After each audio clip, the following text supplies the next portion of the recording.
नमस्कार दोस्तों। इस देश का जो वातावरण है आजकल, वह कांग्रेस पार्टी के लिए कहीं से भी अच्छे संकेत नहीं दे रहे हैं।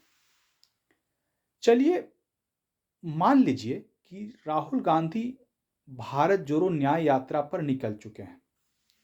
अब इससे कितना फायदा होगा कांग्रेस को और क्या फायदा होगा, यह तो चुनाव परिणाम आने के बाद ही पता चलेगा। लेकिन कांग्रेस के लिए विकट परिस्थिति है और राम मंदिर का जो 22 जनवरी को जो प्राण प्रतिष्ठा है, उसमें कांग्रेस पार्टी के लिए इतनी दुविधा क्रिएट कर दी कि कांग्रेस पार्टी इस जो इतना बढ़िया ऐतिहासिक और सुनहरा मौका था कि इस मौके पर जा करके वहाँ पर अपनी जो उसकी एक हिंदू विरोधी जो छवि बन गई होती, उसमें सुधार कर सकती थी। लेकिन कांग्रेस पार्टी ऐसा नहीं कर रही है। कांग्रेस पार्टी 22 जनवरी को जो उसके शीर्ष नेता हैं, अध्यक्ष हैं मल्लिकार्जुन खड़गे, राहुल गांधी, सोनिया गांधी, प्रियंका गांधी, उनमें से कोई नहीं जा रहा है। यह कांग्रेस की ऐतिहासिक भूल है।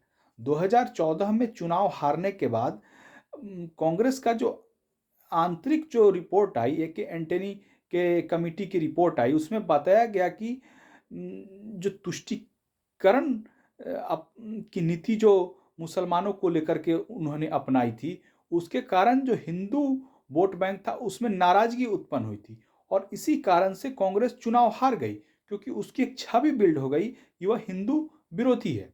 लेकिन फिर भी कांग्रेस इससे संभली नहीं। राहुल गांधी मंदिर मंदिर भ्रमण करने के लिए, घूमने के लिए जरूर चुनाव में 2017 के गुजरात चुनाव में जाते हैं, उसके बाद यूपी के 2017 विधानसभा चुनाव में जाते हैं, मानसरोवर की यात्रा करते हैं, लेकिन कांग्रेस की स्पष्ट नीति नहीं है।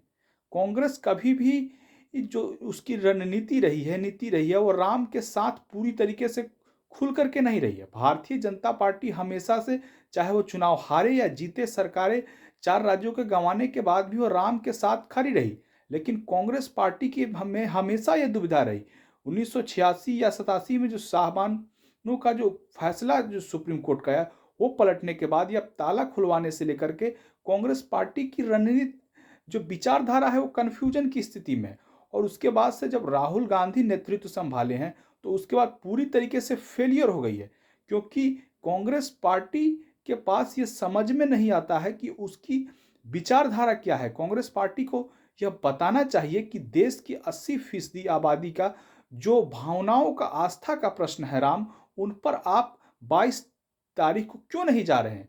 यह कार्यक्रम प्रधानमंत्री नरेंद्र मोदी का कोई रैली नहीं है। यह 500 वर्षों की जो ऐतिहासिक लड़ाई हिंदू समाज के लोगों ने लड़ी है, उसके प्राण प्रतिष्ठा है और उसमें प्रत्येक हिंदू इसको अपने भगवान राम के आस्था के साथ जोड़कर उसको उनके साथ उसकी पूजा करके गौरवान्वित फील कर रहा है। अगर इतने खुशी के मौके पर अगर आप नहीं जाते हैं, तो ये आपके लिए आगामी चुनाव में आपके लिए पूरी तरीके से फेलियर साबित होगी।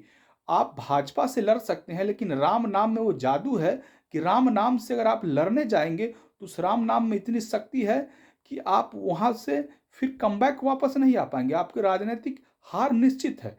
कांग्रेस पार्टी इन सभी मुद्दों को जब संभलेगी, तभी वो एक अच्छा विपक्ष या सत्ता में आ सकती है। अगर वो नहीं संभलेगी, तो उसे चुनाव में बार बार पराजय का सामना करना ही पड़ेगा। और राम नाम में वो शक्ति है कि देख लीजिए भारतीय जनता पार्टी कहां से कहां तक पहुंच गई।